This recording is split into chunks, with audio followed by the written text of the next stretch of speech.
everybody, Paula here. I had a gastric bypass on the 8th of January 2019, so that makes me 2 weeks post-op today. So feeling good, getting about and moving a lot, which I'll tell you all about. But first of all, I'm going to update you on my weight loss this week. So last week I was £291.8 and this week I'm £285.6.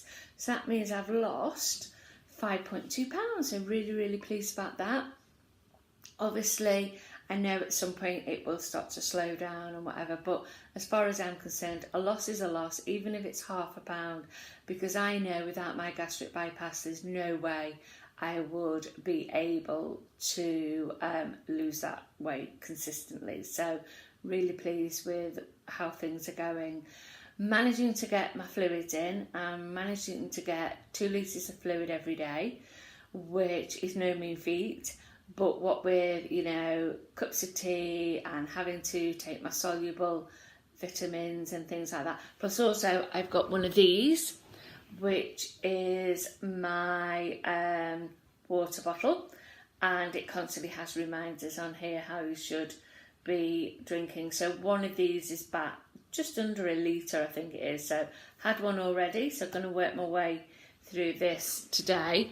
And I actually find having the water bottle with, almost like the straw helps me to drink a lot more rather than sipping from a cup and things like that. I know I've been looking online and there are discussions about whether you should have straws or whether you shouldn't, but I think from what I've sort of surmised from it all, the reason they don't want you to have straws is because they don't want you to put too much air in your pouch, which stops you from eating. So I'm very careful that when I am drinking from the straw, I'm trying not to get as much air in as, I'm just trying not to get air in. Do you know what? As I said last week in my update, my brain has just gone to mush. I can't remember anything. I don't know whether it's because I'm not at work, so I don't even need to think about anything. I'm just resting and relaxing, that my brain's just going, hey, does it really matter if you remember really non-essential things? So, yeah. So again, you're going to have to sort of bear with me, get my words mixed up, or I can't remember anything. So, yeah. Getting all my water in, so that's all going really well. And I've started to go out for daily walks. So, obviously, some days I walk longer than others, but generally I can normally walk half a kilometre or about just under a mile each time I go out. So I'm really pleased about that. Since I was my heaviest, up until I weighed myself today, I've probably lost in total around 20 pounds. And no, more than that I think it is. No, since the liver reducing diet, I've lost about 20 pounds. And the difference that those 20 pounds make when you're out and about walking is absolutely amazing. Even my husband has said, how he's noticed how I'm walking better. I'm not as breathless. And I had a bit of a NSV, non-scale victory today, in that I have an Asda store at the bottom of my road, which literally is a 5-minute, maybe 7-minute walk. And today I walked down there with my son, did a little bit of shopping and walked back. He carried the shopping for me, thankfully. But hopefully soon I will be carrying the shopping back. But yeah, managed to do that, didn't stop and got in and felt great. Normally, pre-bypass, I would have got in my car. Took me a minute to drive there. In fact, it probably took me longer to drive there, park up, get a ticket. And by the time I'd done that, the way I'm going at the moment, I could have walked there. So yeah, so really pleased that I've had that little victory today, and will continue when I'm only just getting like top ups that we need. That's what I'm going to do, rather than actually go in the car to get whatever provisions that we need. So yeah, so really pleased about that. And obviously building up on the walking. I've got a Garmin, because before I had my bypass, I used to go out with my friends and used to do walking and a little bit of running. So I've got my Garmin anyway. And what's really good about the Garmin is it encourages you to do steps every day, and gradually when you meet that total, the next day it adds an extra 50 or an extra 100 steps on. So it's building you up slowly rather than just saying, I need to do 15,000 steps a day. So for the past 3 days, I've hit that step mark and more. So I'm really, really pleased about that. So I'm just really, really pleased about everything at the moment. I'm feeling really good. The only thing that actually hasn't made me feel really, really pleased is how I've been feeling in respect of hunger. Because when you go and do all your research, speak to your consultant, go to all the information events, and so that you know that you're fully prepared, one thing they keep saying to you is when you have a bypass, you will not feel hungry. So I was like, that's just going to be amazing not to feel hungry. But probably from like post-op 4 days, I was starting to feel hungry. And I thought, this can't be right. Why am I feeling hungry? So, and it has gone on. And some days it would be like all day. And then it settled down to that I was okay till about 4 p.m. in the afternoon. And then it would stay like that till about 9 p.m.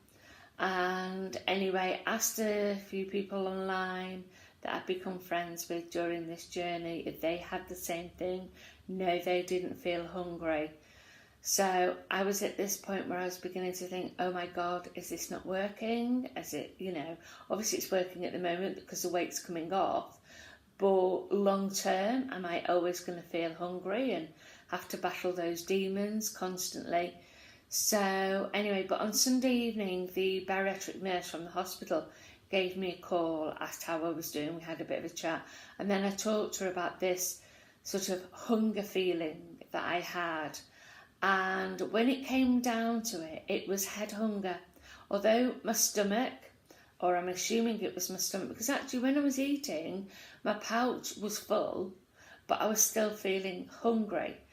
And what she said is it was head hunger, and I absolutely believe that she's right, because there'll be times when I'm out and about or I'm in the house, and if there's no TV on or nobody's around eating, I don't feel hungry.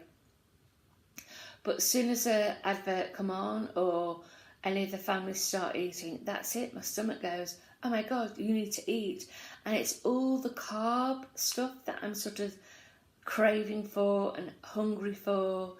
And obviously, it's going to take time. So I feel a lot better with talking to the nurse and explaining it, and, her giving me her little bits of advice and everything. So about making my food maybe a little bit thicker rather than having it too thin so it just goes straight through the pouch. And, that seems to be helping at the moment. But yeah, it is that real sort of, I see, and my stomach goes, hey, hang on, why are we not eating this food anymore? But it's slowly getting better. Each day it does get better.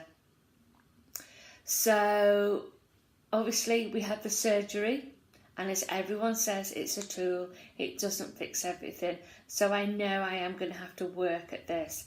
But I also know that once I go on to the soft foods, which I think is another 2 weeks, which will be things like fish pie, lasagna, all those sorts of things, I am going to feel a lot more fuller, and it's going to stay in my pouch for a lot longer. So hopefully that's all going to help.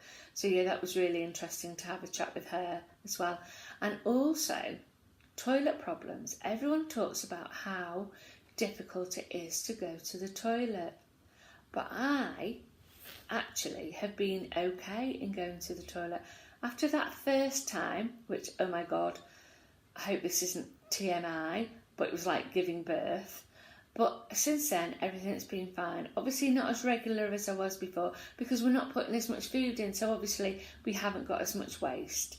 So, and I mentioned this to the nurse, and I said, it seems really interesting that everyone seems to have these problems, but I don't seem to. But what I do start off the day with is a cup of hot water and a thin slice of lemon anyway, just to get the digestive system sort of just moving. And what she said was, because I'm getting the water in regularly every day, I am having enough water to go to all my major organs, and then enough water then to go to the bowel. So when you don't drink as much water, your body takes what it needs, and then there's very little left for the bowel, which then can upset the balance of your own regularity of going to the loo. So I'm going to keep up with the hot water, and also I've bought myself some licorice for when I can actually eat, and I'll have a stick of licorice, well, obviously a little stick of licorice. Hello, Harry, come to say hello again. So yeah, I'm going to have that when I can eat, just to keep myself as regular as I can, as naturally as I can, because personally, and I know we're all different, I just don't want to start taking any sort of tablets or, liquids to encourage me to actually go to the toilet. So yeah, so that's where I am with that.